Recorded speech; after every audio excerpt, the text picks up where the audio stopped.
Okay, folks, Mike Wells, your world explorer.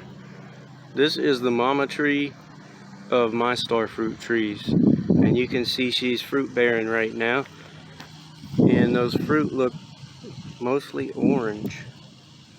Try to get some good shots. I don't know if you can see that,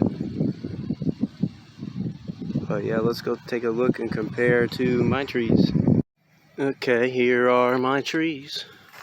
Not very big, and they are definitely not fruit bearing right now.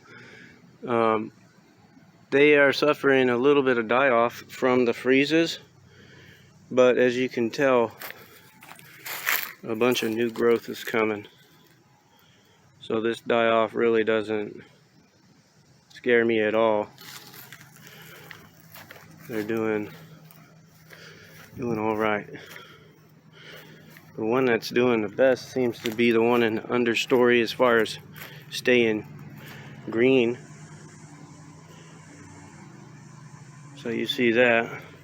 They're really beautiful. I like them.